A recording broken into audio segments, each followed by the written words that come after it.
بسم الله الرحمن الرحيم الحمد لله والصلاة والسلام على رسول الله أما بعد. Le chapitre suivant, تربية الأبناء واقع لا أمنيات. L'éducation des enfants est une réalité et ne doit pas rester au stade des souhaits. من أجل أن نشعر بالاطمئنان ونستلذ بالراحة إلى حد بعيد يجب أن نتعامل مع الأحداث المحيطة بنا من باب الواقع لا الأمنيات، ومثله الحال في تربية الأبناء، فيجب أن نتعامل معها كواقع ليس أمنيات، وأعني بذلك أن نتعايش مع واقعنا الذي نعيشه، فنرسم له طريقة التعامل المناسبة، وليس مجرد أمنيات إذا لم تتحقق على أرض الواقع. شعرنا بالإحباط أو الهزيمة والاضطراب، وأن تقودنا الأماني إلى التصرف من خلال خيالات ليست موجودة على أرض الواقع. عش واقعك التربوي المختلف عن غيرك، فتصرف مع حياتك أنت وسلوكيات أفراد أسرتك من خلال سلوكياتهم هم، وليس من خلال سلوكيات أفراد لا يمثلون جزءا من واقعك، فتذهب لرسم خطة على أشخاص غير موجودين على أرض الواقع الخاص بك، فلا تصل إلى نتيجة. إن التربية مسألة معقدة، غالبا ما نشعر بصعوبتها ونغضب ونصاب بالحنق ونتذمر من أطفالنا المخالفين، بالرغم من أنه لا مانع أحيانا من وضع أنفسنا مكان الطفل محاولة فهمه، ولكننا لا نفعل ذلك، أحيانا بسبب الكسل الذي يسيطر علينا، وأحيانا أخرى بسبب أنانيتنا، وأحيانا لأننا نكون واثقين تماما بأن الطفل ملزم بالعيش وفق الطريقة التي نحددها له نحن بشكل صارم ومنظم، ولا يحق له مخالفة أوامرنا أبدا. وغالبا ما نجهل ببساطة تلك المبادئ المنطقية التي تطور نفسية الطفل، أو تطورت نفسية الطفل وفقها. Donc, pour se sentir en paix et trouver du réconfort dans notre quotidien, il est essentiel d'apprendre à gérer les événements qui nous entourent en fonction de la réalité et non de simples désirs et souhaits. C'est exactement la même chose pour l'éducation des enfants. Il faut les élever en prenant en compte la réalité du monde dans lequel nous vivons et non pas en fonction de ce que nous aurions aimé qu'il soit. Et ça veut dire que nous devons composer avec la réalité et non avec des idées idéalisées. C'est donc nécessaire d'identifier la bonne manière de gérer cette réalité, au lieu de s'accrocher à des espoirs qui, s'ils ne se réalisent pas, ils risquent de nous plonger dans l'anxiété ou la frustration. Si on laisse nos attentes nous diriger, on risque d'agir selon des illusions qui ne correspondent pas à ce qui se passe réellement. Il faut vivre son rôle de parent en fonction des circonstances réelles et du caractère de nos enfants, et non pas en essayant d'appliquer des règles figées qui ne correspondent à aucun enfant en particulier. Tu peux pas baser ton comportement avec ta famille sur des idées théoriques ou des modèles parfaits, parce que chaque enfant est unique. Et si tu tiens pas compte de leur personnalité et de leur environnement, eh bien, tu risques d'élaborer une méthode éducative qui s'applique pas à tes enfants, mais plutôt à des enfants imaginaires. Et aussi, il faut pas chercher un résultat qui n'existe pas. L'éducation, c'est une tâche complexe. Très souvent, on ressent un stress intense. On se met en colère. On s'irrite lorsque nos enfants n'agissent pas comme on le veut. On a tendance à nous fâcher, à nous sentir dépassés, à nous demander pourquoi ils n'écoutent pas. Pourtant, rien ne nous empêche de voir les choses autrement, d'essayer de nous mettre à leur place et de comprendre leur façon de penser. On pourrait chercher à mieux communiquer avec eux, à voir les choses avec leurs yeux. Mais pourquoi on ne le fait pas ? Parfois par paresse, parce que ça demande des efforts. Parfois par confort, parce que c'est plus facile d'imposer nos attentes que d'écouter réellement nos enfants. Parfois par certitude excessive, en croyant que notre manière de faire, elle est forcément la meilleure. On impose souvent à nos enfants un cadre rigide et strict, exigeant on exige qu'ils s'y plient totalement, sans jamais remettre en question notre approche à nous. Pourtant, l'éducation, c'est un processus évolutif qui doit tenir compte du développement de l'enfant. L'enfant, il reste pas toujours avec le même mental, il évolue. Et ses besoins aussi évoluent. Et sa compréhension du monde aussi, elle évolue. Donc, l'erreur qu'on fait souvent, c'est d'ignorer la réalité psychologique de nos enfants et d'essayer de leur imposer un modèle rigide, sans adaptation. L'éducation, ça demande de la flexibilité, de la patience et surtout une bonne compréhension de l'enfant et de son environnement. إن قضية تربية الأبناء ليست قضية سهلة لأنك تتعامل مع شخصيات مختلفة مجتمعة في شخص واحد. ما بين فترة وفترة تجد له شخصية مغايرة وطباع مختلفة، وأنت ملزم أن تتعايش مع هذه الشخصيات سريعة التطور والمتغيرات متقلبة الطباع. ولكي تحصل على جناها المثمر أو على الأقل تصل بها إلى بر الأمان لا تملك إلا أن تتعامل معها وفق هذه المتغيرات. فما بالك إذا كانت هذه التركيبات الشخصية المتغيرة موجودة في جملة من الأشخاص، فهذا يجعل التعامل معها لكي تحافظ على كيان الأسرة وتحتفظ باتزانها يحتاج أمر ليس بالسهل من ناحية الواقع لا التنظير.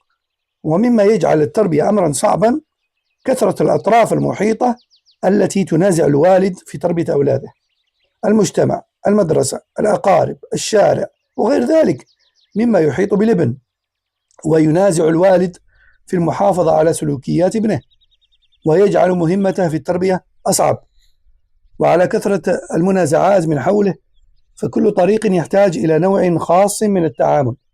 فلا يكفي لنجاح التربية أن نكون فاضلين متقدمين بقواعد السلوك السليم حتى يأخذ أبناؤنا بتقليدنا في جميع تصرفاتهم. فلو كان الأمر كذلك لما ظهرت الدموع أبدا في عيون الوالدين ولما كان هناك قلق وتأنيب ومصائب. L'éducation des enfants, c'est pas une tâche facile. En tant que parent, tu fais face à une personnalité en constante évolution. Ton enfant change tous les jours. L'enfant peut passer d'un tempérament à un autre en peu de temps, ce qui demande une capacité d'adaptation et une grande patience. Pour que ton éducation porte ses fruits et mène à des résultats positifs, il suffit pas d'avoir de bonnes intentions. Il faut surtout apprendre à gérer ces changements et à s'adapter aux différentes évolutions de la personnalité de ton enfant. Imagine à quel point ça pourrait être encore plus compliqué lorsque plusieurs personnes au caractère varié composent la famille. Subhanallah. Gérer des interactions et maintenir l'équilibre familial, c'est pas une tâche facile. L'éducation ne peut pas être figée dans des règles rigides. Parce que la réalité, elle est changeante et imprévisible. Et ce qui complique encore plus l'éducation, c'est un autre défi majeur dans l'éducation des enfants.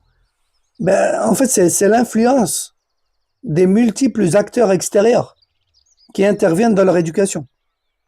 Les parents ne sont pas les seuls éducateurs en réalité. Il y a la société, l'école, la famille élargie, les amis, la rue et même les médias et tout ce qui les entoure joue un rôle dans la construction de la personnalité de ces enfants-là.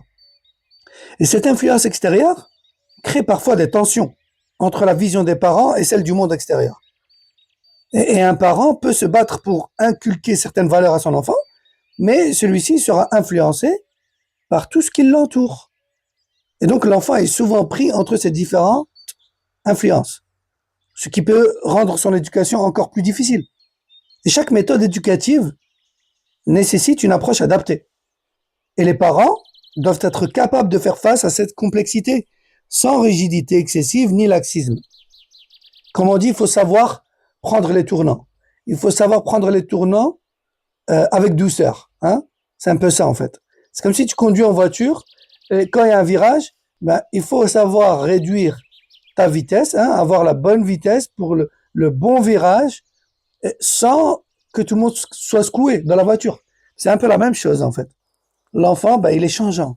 dans son évolution mentale et aussi dans ses humeurs, ses émotions, avec toutes les influences qui l'entourent, etc. Donc l'éducation, elle consiste pas simplement à être une bonne personne et à respecter des principes moraux élevés. C'est pas parce que les parents sont bienveillants et exemplaires que leurs enfants les imiteront automatiquement. Si c'était aussi simple, les enfants, ils feraient jamais d'erreur. Et les parents n'auraient jamais à s'inquiéter ou à corriger des comportements. En réalité, l'éducation demande beaucoup plus. De la patience, de la compréhension. Et surtout une capacité à gérer les erreurs et les conflits qui surgissent naturellement au sein de la famille avec le monde extérieur. فمما يؤسف له ويتحدث عنه الواقع أن الإخفاقات في تربية الأطفال تحدث حتى في الأسر الناجحة والمتماسكة. فمع ازدياد مخالطة الطفل للناس الآخرين يأخذ بتشكيل وجهة نظره الأخلاقية الخاصة وأفكاره وتطلعاته التي تتكرس تدريجيا لتأخذ في التحكم بتصرفاته وسلوكه. فإذا نحن لم نلحظ هذه الفترة العابرة من حياة الطفل التي تتحول فيها نظرته الأخلاقية البسيطة إلى مشاعر ثابتة ودوافع مستقبلية قوية لتحديد تصرفاته، فسيكون من الصعب جدا فيما بعد التحكم بسلوكه، خاصة عندما تصبح هذه التطورات الثابتة معاكسة لتصوراتنا الحياتية. ومن هنا يعرف المرء ويوقن بحاجته إلى ربه وخالقه وفقره إليه، وأنه لا يستغني عن توفيق الله له ولو لحظة. فقد تطبق بعض البيوت جميع القواعد التربوية ومع ذلك لا تحصل على الثمرة التي كانت تأمل أن تقطفها، وتجد بيوتا أخرى لم تقم على قواعد تربوية مرسومة، بل وربما كانت الظروف لم تساعد الوالد على الحصول على مبتغاه، ومع ذلك يخرج من هذا الواقع المشتت ثمرة جنية ونبتة صالحة لحكمة يريدها الله، أو جزاء على فعل معروف أو صلاح والد. فمثل أي عمل يجب أن يتيقن المرء أن ما يبذله من الأمور العملية والأسباب المادية إنما هو من باب بذل السبب، وفي آخر المطاف وعلى كل الأحوال لا بد من معرفة أن هذا السبب إن لم يكتب الله له النجاح لن يتقدم به أو يتأخر. Donc, ce qu'on espère dans l'éducation des enfants, c'est souvent différent de ce qui se produit réellement, malheureusement. Même dans les familles les plus solides et les plus réussies, des échecs peuvent survenir. Lorsque l'enfant est exposé à un environnement plus large et qu'il interagit avec d'autres personnes, sa vision de la morale et de l'éthique commence à évoluer. Ses pensées, ses comportements vont se façonner progressivement. Et ce qui influe sur la manière dont il contrôle ses actions et décisions également. Et si on ne prend pas conscience de cette phase de transition, on risque de se retrouver face à une situation où les valeurs simples de l'enfance se transforment en convictions profondes et en émotions durables qui vont influencer fortement ses décisions et ses comportements. Et lorsque ces transformations deviennent ancrées, eh bien, il est beaucoup plus difficile de les modifier. Et c'est à ce moment-là qu'on réalise notre besoin profond d'Allah, notre dépendance de lui et notre incapacité à réussir sans son aide, subhanahu wa ta'ala. Même si une famille applique les meilleures méthodes éducatives, ça ne garantit pas toujours les résultats espérés. On peut voir des foyers où tout semble avoir été bien fait correctement et pourtant, les résultats ne sont pas à la hauteur des attentes.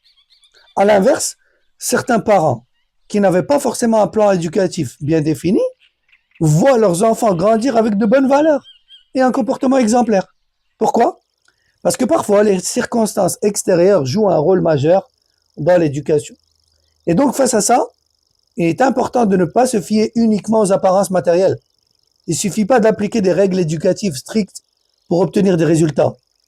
Parfois, le bien que l'on reçoit d'un enfant n'est pas seulement le fruit direct de l'éducation parentale. C'est plutôt un don d'Allah, une récompense pour de bonnes actions ou encore des bienfaits voulus par Allah pour une sagesse qui nous échappe. Et dans tous les cas, il est essentiel de comprendre les véritables causes du succès ou de l'échec dans l'éducation. Et de ne pas croire que tout dépend uniquement de nos efforts. Parce que Allah, c'est lui, subhanahu wa ta'ala, qui accorde le succès. Et c'est lui qui décide si un projet aboutit ou non.